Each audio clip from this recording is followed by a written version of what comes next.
Bueno, doncs benvinguts a Passió Esportiva. Avui tenim un invitat múltiple. Molt especial. Sí, són molts anys. I bé, parlarem una miqueta de com es veu la segona ref i la tercera ref. Molt bé, encantat d'estar amb vosaltres aquí i de que estigueu vosaltres aquí a Ràdio Trini Jove. Bueno, són molts anys, masses. És el que em suporta... Sí. És la persona que més m'ha suportat els últims anys. Ens anem fent grans i clar, llavors fa molts anys de quan vam començar. De quan vam començar. Aquell Josep que mai arribava a l'hora, que s'adormia, que em contestava des del llit i aquestes cosetes. No passa res. Això no ho sap l'audiència del programa en qüestió, no ho sabem nosaltres, però bé, jo crec que la gent no ho notava. No ho notava. Jo sí, però la gent no. Fins i tot el jefe no ho notava, us heu imaginat. Per tant, perfecte. Per tant, endavant, però bé, ara fem les coses amb una miqueta més també eren molt més joves. Evidentment. Eren molt més joves i era diferent. En conseqüència, amb la maduresa i amb l'edat que ja tenim, que cada cop fa més mal de dir. Joder, i ho dius tu, saps? És que vaya telita. Primera pregunta calenteta. Qui creus que baixarà de la part baixa, ja fixa, de segona ref?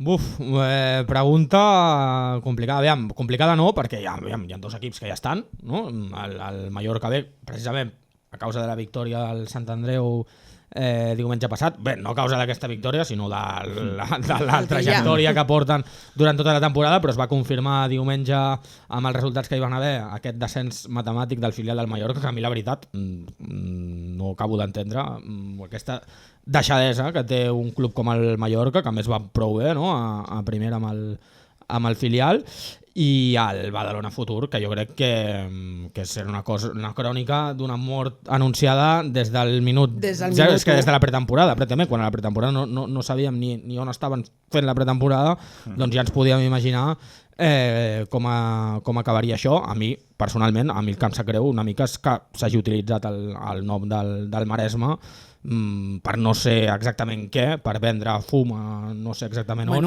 però cuidado, per un projecte que ha provocat el patiment també de molta gent que no ha cobrat, gent que ha estat vivint en situacions molt dolentes, nefastes, i que a més de tot això, que això és probablement la part que més desconeixerà la gent, s'han dut per davant un projecte que hi havia en el poble on s'han instal·lat, que era prou atractiu, i que se l'han endut per davant tots, i ho hem de dir també, i ho puc dir, crec que aquí en aquest podcast ho podem dir total llibertat, amb la connivència també de l'Ajuntament de Premià de Dalt, que jo no sé exactament quins diners ha posat i per què en un projecte que jo és que no li veig el sentit, i que a més un equip que ara es condemnarà a la 5a categoria del futbol, que és el que al Maresme havíem tingut sempre amb diferents entitats que ara estan perdudes més avall, i que el que haurien de fer el Maresme és intentar que aquests clubs que els tenim molt més avall del que els hi tocaria, amb una comarca de pràcticament mig milió de persones, doncs que intentar que vagin cap amunt, però bé, ja no tanco capítol, perquè si seguim per aquí no acabarem mai.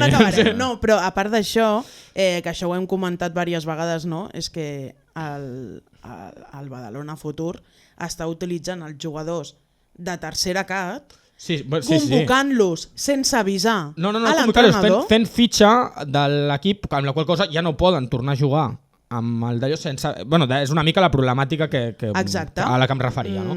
I que això, de fet, amb el que ha acabat és amb que l'entrenador, que a més un entrenador doncs, que prou conegut, que havia entrenat a tercera divisió, no? I que a més va aconseguir en el seu moment fites molt importants com en Toni Fuentes, germà de Fran Fuentes, l'ex-jugador del Barça B, excapital del Castelldefels, l'han arruïnat, com aquell qui diu, doncs un home com Toni Fuentes, que tenia un equip il·lusionant, un projecte que anava molt bé, que va pujar l'any passat de quart de tercera catalana, que anaven líders a la tercera catalana, doncs bueno, tot això, doncs hi ha hagut qui ha cregut que tot això doncs, no tenia d'allò i tot fora i no bé, i és el que hi ha.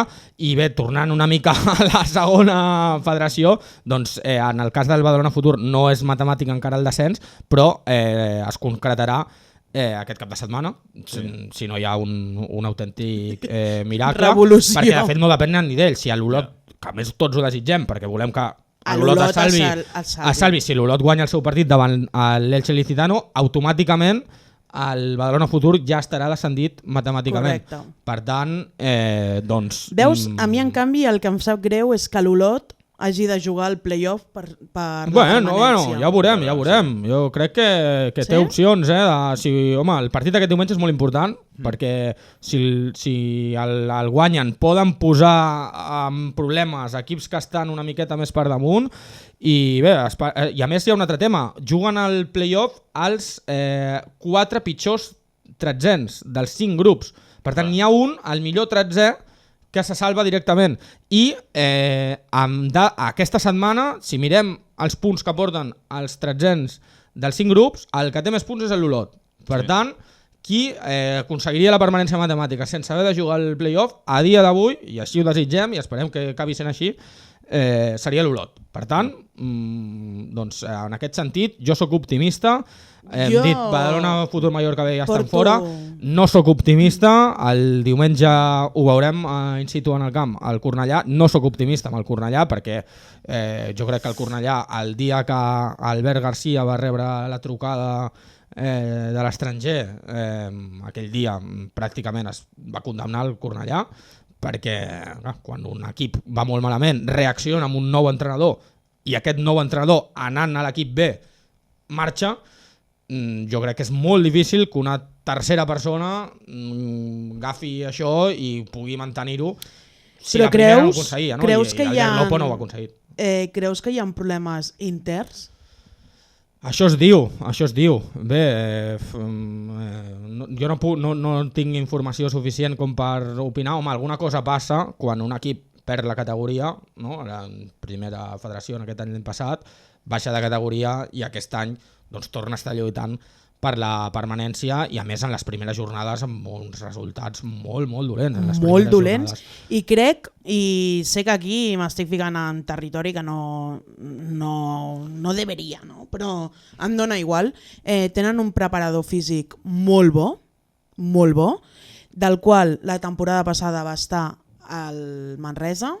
No li van deixar fer el que realment havia de fer i es va demostrar baixant el Manresa de categoria i aquest cop li ha tornat a passar. Crec que no s'està valorant prou en equips catalans els preparadors físics. Jo d'això tampoc en tinc massa informació, però és molt important la preparació física. I ara que dius això, jo me'n recordo molt del Dani Parra, el que ara és el preparador físic de l'Espanyol, amb Manolo González, que el teníem al Masnou fa uns anys i que tinc un record fantàstic de la seva etapa. Però els has de deixar. Clar, exacte, és que és el que feia Miquel López en aquest cas amb Dani Parra, un tio que veus que està preparadíssim, que té un nivell molt gran, un home que veus que ja apunta maneres, doncs si veus que domina, doncs donar-li més poder, no? Donar-li més capacitat d'això. No conec aquest cas del Manresa o del Cornellà, però mira, a vegades potser aquesta directiva, aquest entrenador que potser no li està deixant allò, potser aquest és el que es queda on està i el preparador físic en el futur, com et dic en aquest cas del Dani Parra, tot i que no és això que va passar, sinó que en el Masnou se li deixava fer moltes coses, doncs acabar arribant on ha arribat. Això espero, perquè jo crec que s'ho mereix i sincerament tot el meu suport el té des de fa molts anys. Quin ha sigut per vosaltres? Perquè Pablito, encara no s'hablau? Bueno, encara ara no has parlaré, parlat? és que Pablito. Home, és que jo davant parlo dos molt. veus que saben molt de futbol català. Jo he arribat aquest any al Bueno, futbol jo català. no sé molt, jo parlo molt. No, Jo he arribat Titi, aquest tu en any saps molt, molt. No et treguis medalletes, ¿vale? Bueno. Les coses com són. Bueno, crec que és més interessant parlar del tema que no d'aquí qui en sap més o menys. No, bueno, dona igual el que sigui La interessant. sorpresa. La sorpresa. Quina ha sigut la teva sorpresa d'equip?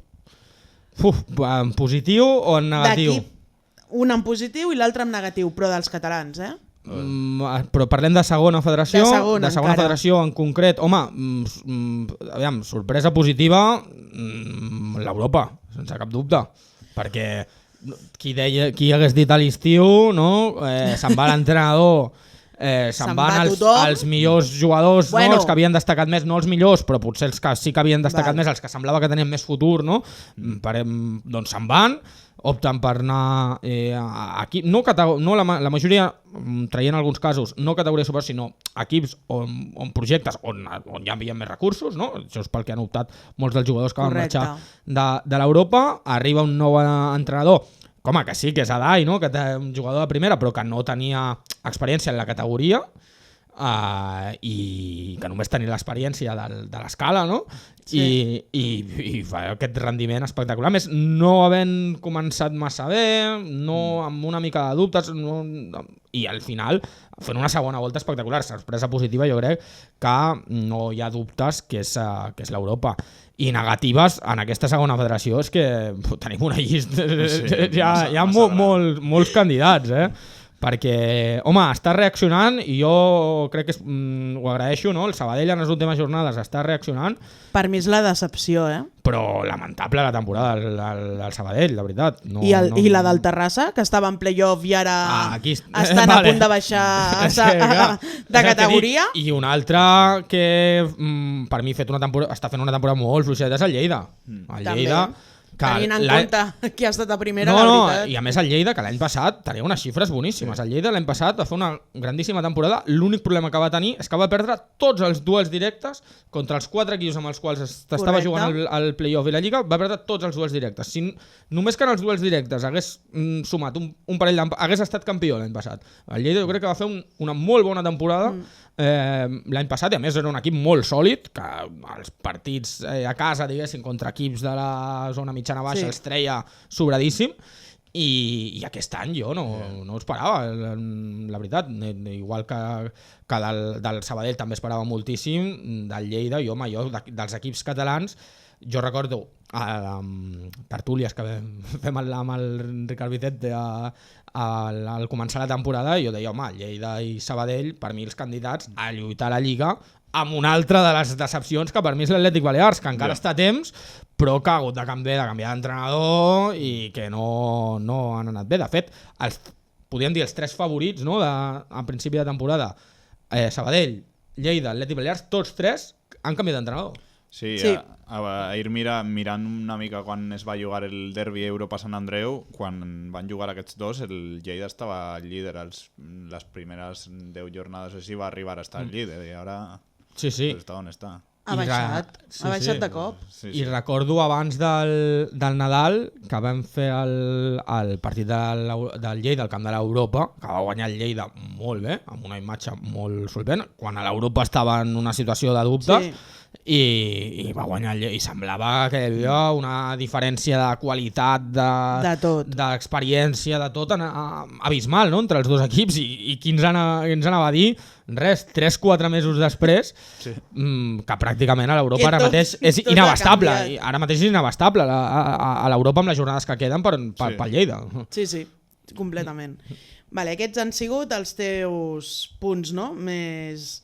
Per mi la decepció ha sigut entre el Lleida, el Sabadell, però d'equips que realment són més de categoria segona ref, per mi ha sigut el Terrassa. No, el Terrassa... Completament.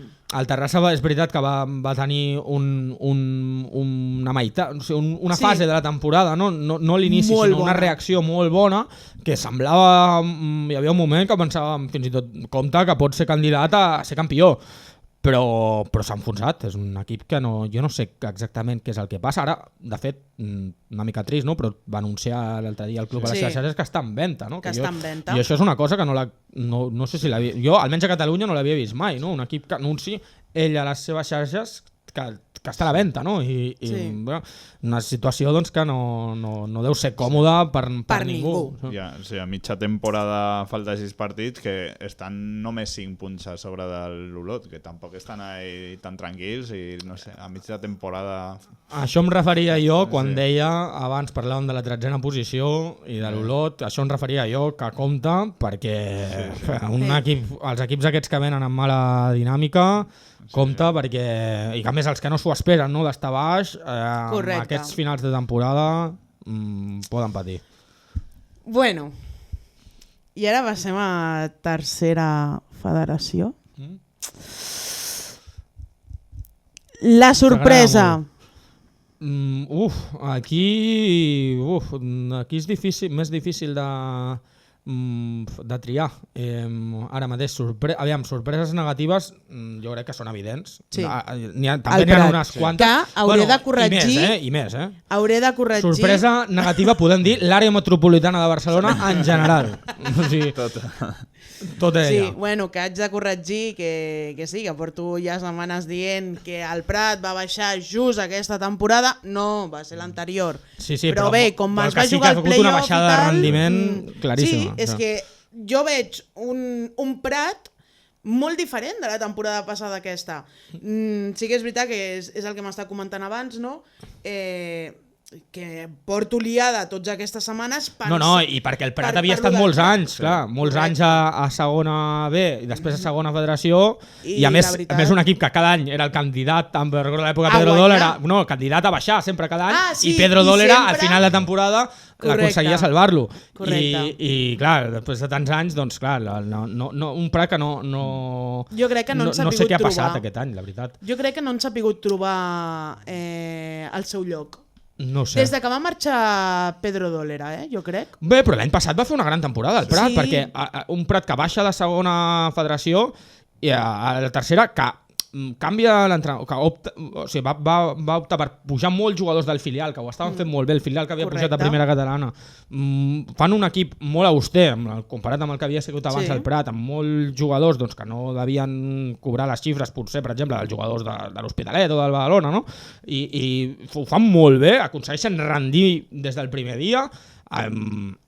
Si no és per les decisions arbitrals, probablement com a mínim haguessin arribat als penals en l'eliminatòria de play-off contra l'Hospitalet i que de fet jo ho vaig dir en el meu que a mi em donava la sensació que era l'equip, el Prat, per la manera que tenia l'any passat, de si arribàvem a un play-off contra un equip de fora d'aquí, com al final va ser l'Hospitalet, que era el que jo veia més capacitat de competir i de guanyar, perquè era un equip que sempre es mantenia el veies que estava sotmès pel rival però sempre es mantenia i sempre acabava tenint les seves opcions. A mi l'any passat era un equip que m'agradava molt i a més... Bueno, a mi és que molts anys enrere, o sigui, jo recordo el Prat que sí, és veritat, no? Que després venia Pedro Dolera a final de temporada i et feia un subidón d'adrenalina i de tot, però que sí que és veritat que, tot i així, és que jo no recordo mai veure'l tan enfonsat com ara. No, bueno, jo sí que et recordo, fa molts, estem parlant de fa més de 2 dècades, jo recordo el Prat competint amb el Masnou a la primera catalana antiga per l'ascens a tercera, però sí que és veritat que els últims anys no han sigut així. I a mi em sap molt de greu perquè jo estic segur que ho estarà patint més que ningú per l'entrenador, el Miguel Motoso, exjugador del Masnou, que a més han apostat per ell, jo crec que l'aposta de la directiva de mantenir-lo és justa, perquè després del que va fer l'any passat doncs s'ha de confiar, és de justícia, que fins i tot si acaba baixant doncs que sigui amb ell, però i que a més també havia pujat ell al filial en el seu moment, o sigui, és just, però ho estaran passant molt malament, ho estaran passant molt malament. És que de fet ho vam dir, o sigui, la veu del Manolo quan va cantar el gol del Cerdanyola, i sabem que el Manolo Gol, o sigui, és la persona més neutral quan està marcador... I que les ha vist de tots colors. I que les ha vist de tots colors. I és que la manera que va cantar el gol... És que fins i tot el Ricard va dir... Derrotat, total. És el final, No hi ha manera aquesta temporada. I és una... És una pena. És una pena. Doncs bé, estem parlant de sorpreses negatives, ho estem centrant en el Prat, però jo us deia, tota l'àrea metropolitana de Barcelona, hòstia, el Cerdanyola jo crec que al final s'acabarà salvant, perquè al final jo crec que ha tret el caràcter, una mica ha tret d'allò, jo crec que ara amb aquesta ratxa bona que porta, jo crec que el Cerdanyola, almenys el partit que vam anar fa 2 setmanes, vam veure un equip amb moltes ganes, amb jugadors molt joves, però que es veu... Jo crec que el Cerdanyola sí que ho traurà, però esperàvem més, perquè jo quan veia la plantilla que tenia el Cerdanyola, un equip que ho va deixar amb el camp que té, amb les condicions del camp, l'ambient que hi ha allà i tal, home, jo l'esperava mínim a mitja taula cap a dalt, sense dubtes. I després els altres dos, que són probablement, si analitzéssim el que són els pressupostos i els diners, encara són més decepció que el Prat i encara són més fracàs que el Prat, tant el Badalona com l'Hospitalet. És que l'Hospitalet últimament, bueno, això ho hem parlat els últims anys, Pep, o sigui, és que arriben a playoff... No, aquest any no arribaran. No, aquest any no arriba, ja, però que igualment... O sigui, portem unes temporades que està sent decepcionant. No, totes. A l'Hospitalet és que estem parlant de la segona ciutat de Catalunya, no sé si la 5a, la 6a de l'estat espanyol. Estem parlant d'un club, una ciutat, tot que hauria d'aspirar a molt més i que a més té els recursos perquè es gasten diners cada any amb la plantilla, hi ha molta gent al darrere, la directiva, hi ha molta infraestructura. Potser la infraestructura que dèiem abans, que potser no tenen el Sant Andreu i l'Europa, la tenen i els hi sobra a l'Hospitalet. Però no esportivament aquest any, mira que ja no ha anat bé els últims anys, però és que aquest any és un fracàs. Però per almenys arribaven a playoff, o sigui que em vinc a referir. Que després deixaven semblava que es deixés... No crec que es deixessin perdre, però... Però la sensació que ens donava des de darrere, després de veure la temporada, era, ja sabem que a playoff no guanyarà. No, i a més aquest any jo crec que hi havia un error d'entrada, que és que si Joan Sánchez, pels motius que fos, després del que va passar l'any passat, no es confiava en ell, no hauria d'haver començat la temporada. El que no es pot fer, que és una mica, i ho lligo amb el Badalona també, és si una directiva, un projecte no es confia en l'entrenador, començar la temporada esperant que hi hagi uns resultats dolents per poder-lo fer fora. Jo això no ho veig, perquè si els que estan al capdavant de la directiva, si tu creus que aquest entrenador no és vàlid pel projecte, has de tenir la valentia de, per molt que et vagin a criticar perquè l'entrenador ho ve fent bé o no ho sé, en els últims anys, doncs tenir la valentia d'imposar el teu criteri i que vagi fora. Jo no acabo d'entendre això, que és un problema jo crec una mica compartit tant del Badalona com l'Hospitalet, que és això. En el cas del Badalona, a més, jo crec que un total error, perquè jo estic convençut que amb Gerard Albadalejo el Badalona, i ho dic així sincerament, per mi estaria lluitant amb el Reus i el Girona B. No tinc cap dubte, perquè és que Gerard Albadalejo se'l va fer fora amb 4 derrotes en tota la seva trajectòria al Badalona, perquè l'any passat, des que va agafar l'equip, només va perdre 2 partits i aquest any n'havia perdut 2 quan el van fer fora. I clar, que mirin les xifres dels entrenadors que hi havia abans, com del que ha vingut després, que jo no tinc absolutament res en contra de Jordi López Felpedo, que a nosaltres i a mi el Toni ens tracta fantàstic quan anem allà i té molt bon rotllo amb Jordi López, a més que un tio que ha jugat al Barça, al Madrid, a primera i que té la veritat que com a persona se'l veu un molt bon tio i molt humil, però que clar, si mirem els números doncs són els que són, no? I de la part alta, va. Sí, bueno, hem dit sorpreses negatives. Jo, home, sorpreses positives, jo et diria, per exemple, la Fundació Grama, que jo un equip que no l'esperava patint, va perdre els 4 primers partits i Roberto Morales li està traient un suc a una plantilla que jo la veig... Medio coja. No, i més coja. Jo, per exemple, veig la plantilla de la Muntanyesa, veig la plantilla de la Fundació Grama i a mi em semblen bastant equiparables, no? I hòstia, la Fundació Grama està allà i la Muntanyesa, malauradament, perquè aquí també ens queda molt a prop No Worries, tot i que estem al districte de Sant Andreu, però aquí si sortim a la terrassa que tenim aquí darrere, pràcticament es veu el camp de la Muntanyesa, doncs també patirà, evidentment, no? A mi em sap greu per al Preci, ja sabeu que jo tinc molt bon rotllo amb ell i em sap greu, realment, però crec que haurien de començar, la Muntanyesa, haurien de començar a enfocar-ho d'una altra manera, potser.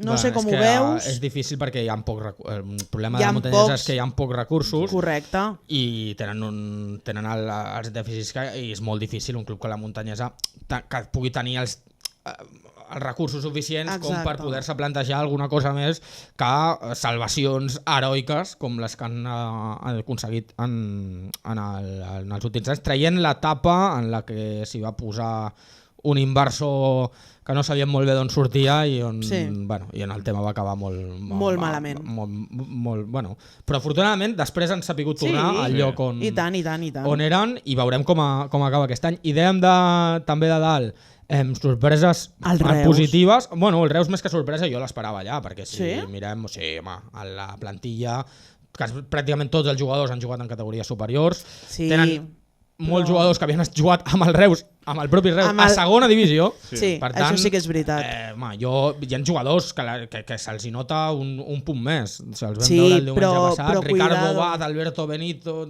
És que se'ls veu quan agafen la pilota i a vegades sembla que no faci falta ni que s'esforcin. Però és que a vegades no es tracta de tenir bons jugadors, sinó que entre ells hi hagi aquell joc net, no?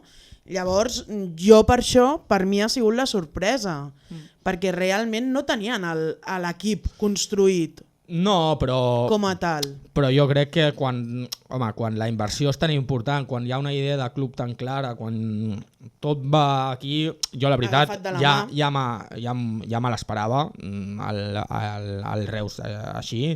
I bé, jo el que sí que esperava és que hi hagués algun equip més que li pogués fer una mica més d'ombra, no? Això és el que no hem tingut, no? Igual que l'any passat l'Olot va tenir molt bon, però li van posar més difícil. Sí, i li van estar allà apretant. En el Reus s'ha de dir, el Reus tot el mèrit, però li han posat els que en principi havien de ser els rivals, li han posat bastant fàcil. I deixa'm dir, sorpresa positiva també el Peralada, que jo era un equip que no sabia si tindria problemes per la permanència i que amb molta humilitat, fent les coses molt bé, sense fer mal, sense fer soroll, doncs allà està, i cada vegada sembla més clar que es poden colar en el playoff. I després un altre equip que per mi està on toca, que ve durant una primera part de la temporada de decepció, però ara està on toca, és l'Atlètic Lleida, que és tot el que s'han gastat. I aquest cap de setmana hi ha derbi, Home, molt favorit per mi l'Atlètic Lleida, tot i que el Mollerussa també ha tret una situació complicada, perquè el Mollerussa, amb tots els problemes extraesportius que hi havia... El Quico jo crec que... Sí. És bon entrenador, No, i tant, no al contrari, aviam com acaba, però jo era un equip que durant una part de la temporada el veia a més s'han retirat jugadors importants del Mollerussa i vulguis o no... Sí, ara, jo el Mollerussa és un equip que tinc ganes de veure, diré que jo no l'he vist des del dia del Rayo Vallecano, l'eliminatòria amb el Rayo Vallecano, diré que no he tornat a veure jugar al Mollerussa i tinc molt ganes de veure el Jofre Graells, que aquest jugador jo l'havia vist abans i no m'havia dit mai gaire cosa, i que aquest any ha explotat d'una manera increïble. Ara diria que l'ha passat al Wilber, no? A més, Sí. s'enfronten els dos màxims golejadors sí. el diumenge, no? Però durant Pichichi pràcticament durant tota la temporada a la tercera divisió, ja et dic, un jugador doncs, que diria que l'any passat no era ni titular pràcticament al Mollerussa, un home diguéssim de la terra, no? I que això també és molt bonic, no? Que un jugador doncs, que amb el seu club doncs, tingui aquesta explosió i bé, veurem on acaba el Mollerussa i on acaba el Jofre Graís. I després també d'aquesta zona així d'allò, no, estem una mica preocupats pel Vilassar, perquè un altre equip que l'any passat va fer una gran temporada i que jo crec que hi ha hagut una mica de deixadesa. Deixadesa no, perquè jo crec que la directiva hi posa moltíssim esforç. Tu què has de dir del Xevi? No, però jo crec que no es pot retreure l'esforç, la feina que hi posa la directiva, perquè només... No, però que sempre ho hem parlat, tant, que el Xevi per tu, vamos. Grandíssima persona i jo he de dir que, clar, qui critiqui la directiva del Vilassar de Mar, doncs que miri on estan els... Bueno, aquesta miradeta va per mi, vale? No ho dic per tu, en concret, que sé que també és compartit aquesta estima, no? Però que me l'estimo molt, el Xevi Ramon. Que mirin on estan els clubs que històricament havien estat en aquestes categories, o sigui, els clubs de l'entorn del Vilassar, on són i on és el Vilassar. I què està aconseguint en un entorn on ara mateix, doncs, per molts motius, i no hi vull tornar amb això, on les coses no estan sortint a cap lloc, doncs perquè ells aconsegueixen mantenir un projecte tan sòlid, tan ferm, i que l'any passat va estar a punt de fer un autèntic miracle, no? Que és colar-se en un playoff i estar allà dalt... Jo crec que l'estigma que li té al Bebi, al club i a tot, és algo que el fa molt transparent a l'hora de que la gent confiï amb el seu projecte. I tant. Punt de vista, o sigui que una cosa no treu l'altra, ja sabem de què ve tot això, no? De rifirrafe, però que jo el Bebi me l'estimo moltíssim, o sigui, una cosa no treu l'altra. I et dic, una mica preocupats perquè, home, esclar, la dinàmica últimament no és massa bona i en canvi els equips de baix, no? El Cerdanyola, la Muntanyera, inclús el Sabadell, que està en els últims partits també fent bastant bé, clar, estan apretant, no? per aconseguir la permanència, i el Vilassar arriba a aquest tram final amb una mica de dubtes i esperem que no acabi malament el tema, perquè la veritat seria dramàtic. Jo crec que es salvarà. Pel Maresme, home, jo crec que pel Maresme... Ho dic amb aquest to, que crec que se'm nota, seria dramàtic. Que sí. Aquí t'ho firmo i... Perquè ja és dramàtica la situació d'ara, si a sobre li sumem doncs, que diguéssim l'únic que se'ns aguanta se'ns cau també, doncs la veritat que estaríem molt preocupats. Sí, una cosa no em treu l'altra. O sigui, jo puc fer broma, no? No sé què, ara que no guanyin, no? Per al piques que venen externs, però no. O sigui, les coses com són. O sigui, jo crec que el Bebi és el president, junt amb el Pedrito, amb el Tete, quasi et diria que són dels presidents que més es deixen l'ànima en els clubs, i crec que això és de... Vamos, és que d'aplaudir i de tot, és que no hi ha ni paraules i una cosa no em treu l'altra. No, i tant. I bé, esperar dins evidentment de la neutralitat que hem de mantenir sempre, però esperar doncs, que... Bueno, aquí no cal que tinguis neutralitat. Home, sí, però després ens escoltaran el diumenge i evidentment hem d'intentar... Que sí, una cosa no... Ja. Doncs bueno, però tothom sap donar les mateixes oportunitats a tothom. Una cosa és donar les mateixes oportunitats i que tu davant d'un micro professional com és Radio Marca, facis les coses com... Sí, no l'hem fet, per això, aquest any, el Vilassar. Mira que ho hem estat buscant, però no hem acabat de tenir l'opció de fer-lo. A mi, el Bebi, jo li aplaudeixo tot, sempre, amb tot allò, però l'única decisió que per mi no m'agrada. És que juguin a la tarda. A mi també i estic farta de dir-li. Que l'hem dit, no l'estem dient aquí d'esquena, sinó que l'hem dit, i no només al president, l'hem comentat en diversos estaments del club i bé, és el que bueno, pensa que ara a final de temporada que ja hauran de jugar partits més... Bueno, les jornades unificades no els hi quedarà més remei. Per això, potser seria l'oportunitat. Bueno, segur, però ja veurem a què estem obligats en aquestes jornades finals que seran, que tenen pinta tal com va tot, que serà apassionant, el final de Lliga, tant a la segona federació com a la tercera federació. La primera vosaltres no bueno, almenys avui no la vull tocar, no l'hem tractat gaire, però també estarà en aquest cas. La primera federació jo li vaig dir, la primera rep li vaig dir, Pablito, esto no se puede tocar con Pep, porque nos vamos a pelear. Entonces lo vamos a dejar aplazado. No, sí, ja he sentit en alguns programes que es considera que l'Andorra és un equip català. Bueno, el considera Meritxell. Sí, bueno. La directora. Soc la directora i dic que l'Andorra és un equip català. Parla en català, el resta... Parlen en català, per tant... Ho hauríem de veure al vestuari, si es parla gaire en català. Sí, que es parla en català. Tots parlen en català i tots, quan arriben, aprenen el català. Cosa que amb molts equips d'aquí i amb jugadors d'aquí, això no es fa. No. Per tant, cuidao. En aquest sentit, jo no tinc res a dir. Ara, a mi, doncs, tenint totes les coses que tenim que comentar dels equips que sí que són catalans, doncs em sembla una pèrdua de temps estar parlant. Veus? L'Andorra. És que ell volia aquest pic i jo no el volia, aquest pic. No. Perquè és que jo l'únic que volia dir a la primera federació, que també serà apassionant al final de temporada... Però Pep, m'acompanyes a veure l'Andorra-Girona? No, ja t'ho dic jo, no. L'únic que volia dir jo de la primera federació respecte a aquest final de temporada és que també pinta bé i que serà emocionant en l'òptica del futbol català, no pel Barça B, sí pel Nàstic, perquè jo crec que el Nàstic està arribant prou bé al final de Lliga. La plaça de playoff jo crec que l'aconseguirà i un cop es posi dins del playoff... I aunque no t'agradi, també està l'Andorra. Bueno, ja veurem què passa a l'Andorra, però jo crec que dels equips de l'altre grup, el rival que no es voldran trobar, cap d'ells, del grup 1, d'aquí, serà el Nàstic. Això sí. Que no sigui el partit com l'any passat. No, que no sigui un robo. Sí, també.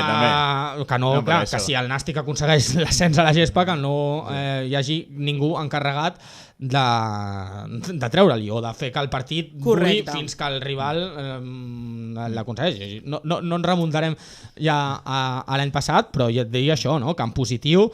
Amb això sí que estic d'acord amb el Titi, vale? Doncs això, que viurem un final de temporada prou atractiu amb totes les categories. L'únic que jo crec que pot quedar una mica sentenciat aquest cap de setmana és el campionat del Reus, perquè si guanya el partit ja matemàticament el Girona B estarem parlant de 9 punts, quedaran 18. Sí, o sigui, ara són 9 punts. 9 punts, 12 quedaran 18. 12, sí, cert. 12 quedaran 18, per tant, de fet amb un empat pràcticament. Sí. És que i no m'has dit res, però no has dit que tu també ets de... Hauria d'haver una lliga per als filials, i això jo també ho dic. I aquí no m'has donat la veritat, no m'has donat la raó. Jo no amb això, més lliga de filials, no ho he acabat de dir. Jo això no soc partidari al 100% d'una lliga de filials. Jo amb això soc partidari potser d'un format diferent com el que tenen ara, que és el que no es permet als filials pujar a la segona divisió, que és jo potser una mica el que a dia d'avui pel que començaria, que és per que els filials, clar, si són equips professionals, perquè són els filials d'equips professionals, però no són els equips principals, no? I que almenys a les 2 primeres categories, que són les que reparteixen més recursos i les que permeten als clubs, no? Doncs, mantenir-se allà i, o sigui, tenint una part del pastís més gran, doncs que no vingui, com va passar per exemple, abans parlàvem del playoff del Nàstic, fa 2-3 anys amb el Villarreal B, amb un jugador que va marcar els gols contra el Nàstic i després se'n va fitxar pel Chelsea. Doncs clar, això és el que jo crec que s'hauria d'evitar, no? Perquè per un club com el Nàstic s'han de posar molts esforços, molts recursos per arribar allà, perquè després arribi un filial aprofitant una gran estructura, tot i que l'entrenador ens l'estimem moltíssim d'aquell filial, que era el Miguel Álvarez, doncs clar, i et treu aquestes possibilitats i després tu et quedes a la categoria, aquest filial doncs gaudeix d'una experiència com si fossin, no sé com dir-ho, no? Com si fos unes vacances, no? Com unes vacances, no, com un clínic, no? Com un curs d'allò, torna a perdre la categoria i tu t'has quedat allà, no? Això és del que seria partidari a dia d'avui. I després, per exemple, una altra cosa dels filials que vam tenir l'any passat i que a mi, de veritat, em va treure, és el que va passar amb la Lliga Elit l'any passat, que es crea una categoria que per mi, amb encert, per part de la federació, i t'acaben dominant la Lliga dos filials. I clar, això a nivell d'afició, a nivell de seguiment, no? Pels que en aquell cas l'any passat a la Lliga Elit érem neutrals, els que no teníem preferències, doncs fa que sigui menys atractiu veure si puja un filial o l'altre. No acaba de ser correcte, massa atractiu. Dèiem, apassionant la primera federació, la segona federació, la tercera federació, també la Lliga Elit, que gaudirem aquest any, a diferència del passat, com deia d'això dels filials, doncs aquest any sí que gaudirem d'un molt bon final de temporada i que a més per dates em sembla a mi que tindrem possibilitat de posar-hi bastanta atenció mediàtica. Això m'agrada. Jo volia fer una última pregunta dels filials. Tu creus si el Barça Atlètic baixaria aquest any, l'any que ve seria pràcticament molt candidat a pujar sense opcions a la resta? Depèn del que decideixin fer amb el filial. És que clar, jo recordo l'últim gran filial del Barça, més que gran filial com a equip, sinó l'últim equip filial del Barça que va treure més jugadors per al primer equip en qüestió de pocs temps va ser el que va baixar a tercera divisió, amb Pep Guardiola, quan va agafar les regnes. Pep Guardiola amb l'equip en una categoria que tothom trobava que era indigna per al Barça B, d'aquell equip, d'aquella experiència tercera, pràcticament tots els jugadors, alguns amb Rijkaard després amb Rijkaard, perdó, m'estic anant més anys enrere, amb Guardiola, després amb el propi Guardiola al Barça, no, és que m'estic anant a l'altra experiència anterior doncs això, doncs van sortir d'aquell equip pràcticament tots els jugadors o amb el propi Barça o en altres equips de primera divisió, un 99%, tots ells, i jo estic segur que d'aquell any l'aprenentatge que van treure tant el propi Guardiola, que ell ho ha comentat, fins i tot en llibres està escrit, que aquella experiència d'aquell any a tercera divisió, havent d'investigar, havent de descobrir, perquè van obtenir un frec a frec importantíssim al Sant Andreu, recordem-ho, per la Lliga, havent d'analitzar cada rival, havent d'anar a veure com eren els jugadors del Premià, com eren els del Vilajuí, tota aquella experiència que els hi va donar a tots, la pressió que els hi posava Guardiola explicant-los què feia el lateral dret del Castelldefels, tot allò, jo crec que a tots els hi va donar una experiència boníssima i bé, jo és que no acabo d'entendre a vegades l'obsessió per les categories dels filials, i ho dic també pels casos que hem viscut a Catalunya d'equips que han comprat places i històries d'aquestes, perquè no entrem a aquest tema. No, estic parlant dels filials, no dels altres clubs que han comprat places. No entrem a aquest tema, Pep. No, d'allò, però no. Mira, ell se va ¿sabes?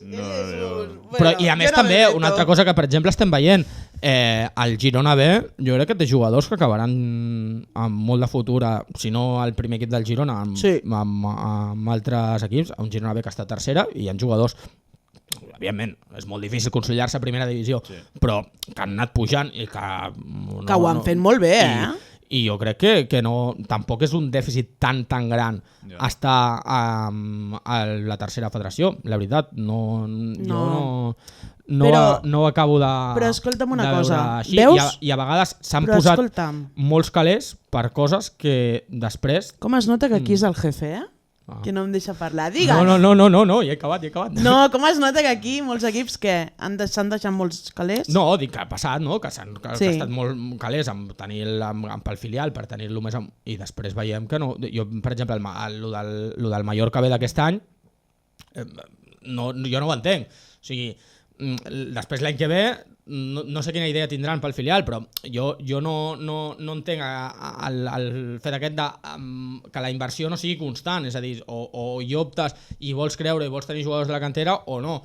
Jo aquest fet de que ara compro una plaça, ara fitxo jugadors pel filial i després no jo no acabo d'entendre. Jo crec que ha de ser una línia contínua entre el futbol base i a partir d'aquí és com poden sortir els jugadors i és on jo crec que ens ho ha demostrat, no? Diguéssim, les trajectòries recents dels diferents equips. Igual que l'Espanyol, per exemple, no ha aconseguit, jo diria que cap aficionat de l'Espanyol et canviaria amb aquests anys que ha estat a dalt, a segona federació, sempre amb disposició, ningú et canviaria un ascens del filial perquè qualsevol d'aquests jugadors que són importantíssims ara al primer equip, Joan Garcia, Omar El Hilali, qualsevol d'aquests no hagués arribat al primer equip. Bueno, però això també perquè està el Manolo, Sí, però qui sap si, per exemple, haguessin aconseguit amb aquests anys un ascens, qui sap si a fruit d'aquell ascens d'allò hagués arribat a algun altre equip i s'hagués emportat aquest jugador. Això a vegades mai se sap i no haguessin tingut el recorregut que han tingut. Jo a vegades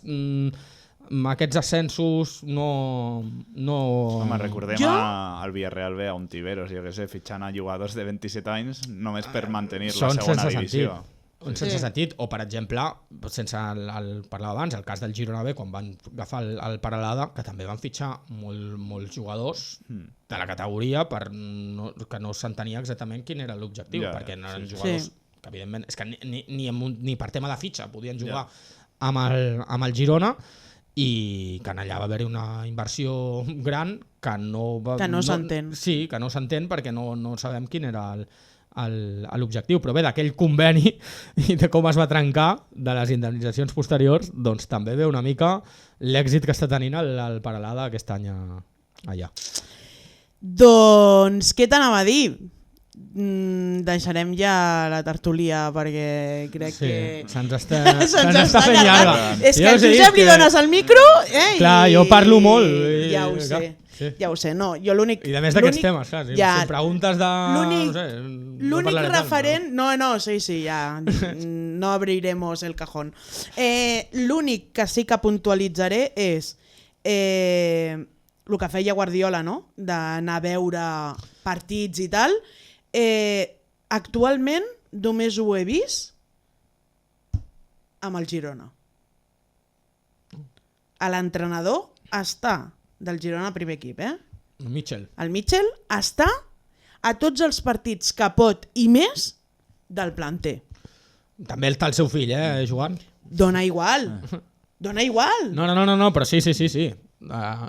Jo no ho estic veient amb altres equips. I ara que dius això, una cosa que a mi m'agrada molt, que l'havem comentat també el seu dia, que a mi m'agrada molt veure a Pau Víctor, jugador del primer equip del Barça, al camp de la Muntanyesa, amb els seus excompanys del filial del Girona, anant a veure el partit com una persona normal, sentant-se amb els jugadors que no estaven convocats, i a mi em va una imatge que em va agradar moltíssim i que jo crec que m'agradaria que es veiés més, no? Perquè jo estic segur que hi ha molts jugadors que arriben, que tenen la sort d'arribar, però que segueixen sent amics de molts que potser encara no han tingut la sort d'explotar i d'arribar-hi, i està molt bé que els vagin a veure, que hi hagi això, no? I a més jo ho vaig trobar fantàstic, la veritat. Doncs sí. Doncs només et farem les últimes... Hacemos las 5 preguntas random. A Pep, sí, es que es el momento. 5 preguntes. Vale. Va. Vale. Si poguessis sopar amb qualsevol persona, viva o morta, a qui escolliries? Buah, aquesta ja la sé. És que... Anem a ficar viva, vale? Pues no... Una pregunta que no m'he plantejat mai. Home, si parlem de futbol... Clar, parlem de futbol. Parlem de futbol amb Pep Guardiola, probablement. És que... O amb Manolo González, també. És que, clar... No. Però amb Manolo és diferent, no? Perquè al cap i a la fi algun més tracta. Sí, no però creus? a mi m'agradaria també poder parlar en profunditat, perquè hem anat sempre, clar, m'has trobat als camps molt al gra, no? amb el que era aquell dia, no? Aquell partit o això. Quin ha estat el teu moment més vergonyós en públic com a periodista?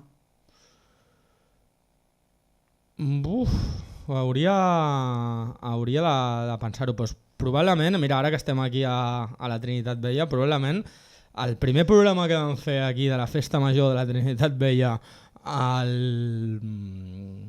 que diria que era, estem parlant 2021, juny del 2021, que ens vam instal·lar allà en una taula i en el que estàvem col·locats d'una manera en el que jo no vaig veure que les persones que venien allà a parlar no tenien cadira. I estaven... No, va ser així.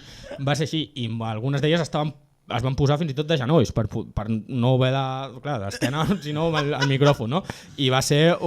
després quan ho vam veure i tal, va ser bastant incòmoda la situació, més en un entorn que encara no coneixíem. Afortunadament ara, si ens passés ara, tothom ens avisaria, tothom ens ho diria sense problemes, perquè ja hi ha molta confiança, però en aquell moment va ser molt complicat, perquè estàvem amb una taula a sobre de la tarima, de l'escenari, i les persones que anaven pujant no veiem, clar, nosaltres pensàvem que estaven sentats i no estaven sentats, estaven parlant des de baix de la tarima, i una mala experiència aquell dia, però afortunadament després aquí a la Trinitat Vella hem anat tot sempre molt rodat. També en els camps de futbol en els primers anys també sempre hi havia alguna cosa. Jo me'n recordo també una vegada el porter del Figueres, no sé si era Orenya, no me'n recordo, hi havia Reig i Orenya, que eren els dos que anaven alternant. Jo me'n recordo el camp del Masnou, un dels dos, no me'n recordo quin dels dos, va fer una grandíssima actuació, diria que li vam fer tot porter, vam fer de tot, i després del partit ens van dir que el porter que havia jugat no era el que estàvem dient, sinó que era l'altre. I clar, però aquest cas no va ser tan vergonya perquè no podia, perquè quan ens vam donar compte ja s'havia acabat el programa, ja havia passat tot i és el que hi ha i ja no hi havia marge de... També era una època en què no hi havia, les xarxes socials no tenien la potència d'ara i probablement això potser ens ho hagués comentat algú per les xarxes en el seu moment, però va ser també, en aquest cas relacionat amb el futbol, potser també una de les coses més vergonyoses. Tens algun ritual abans de fer una entrevista? No, jo mai he sigut de supersticions ni rituals ni res. Home, jo a mi, més que ritual, a mi el que m'agrada molt sempre és tenir, almenys pensar, si pot ser escriure-les i d'allò millor, però si pot ser almenys sempre tenir pensades les preguntes i no improvisar, perquè a mi a vegades el fet d'improvisar segons quins temes el que m'acaba generant són uns nervis, una ansietat, que després no se sap controlar. Ansietat, Pep, total. Sí. Quina seria la teva feina somiada? Quan vas començar... No, espera. Em preguntes aquí què haig de dir? No, però a veure, siguem realistes, és a dir, quan tu vas començar a Vic, aquell nen que va deixar, que es va canviar d'universitat... Home, el somni, ja us ho dic fàcilment, a mi el somni hagués estat ser el cap de premsa del Masnou, amb una categoria, primera divisió, com a somni es pot dir, no? Però no sé, almenys en un play-off d'ascens a segona B, per exemple. Que en algun moment ho vam tenir tocant una mica en les mans, però no... Això es va quedar en un somni. Tu fas l'altra i jo faré l'última, que l'última la tinc pensada perquè no és res de tot això. Va, ràpid, Fas tu l'última i ja està. Vale, doncs va, faig jo l'última. Quin és el millor record que tens de tots aquests anys treballant amb mi? Hola. No sé, són tants anys que jo no sé què dir-te. M'agraden aquestes preguntes perquè és quan el Pep no té respostes. No sé què dir-te. Home, me'n recordo quan venia a l'estudi, que fèiem alguns partits des de l'estudi, doncs jo me'n recordo molt. Inclús me'n recordo que acabàvem el nostre partit i estàvem vosaltres en allà. Home, doncs estava bé perquè, a més, també això va ser en una època que vam coincidir després del Covid, que era una mica complicada a nivell personal, i d'allò doncs, tinc record també una mica del caliu de l'equip que vam formar. I que seguim formant, evidentment. Exactament! I amb incorporacions, no? Que també està... La incorporació ha estat molt, molt bé. I en general jo crec que hem tingut la sort de, amb tot aquest temps, trobar-nos amb molt, molt bona gent, no? Que els que han continuat i encara continuen, i molts que ja no estan, però que jo crec que amb la majoria han sigut molt guai. Ha estat molt bé. La veritat és que sí. Gràcies! Gràcies a vosaltres.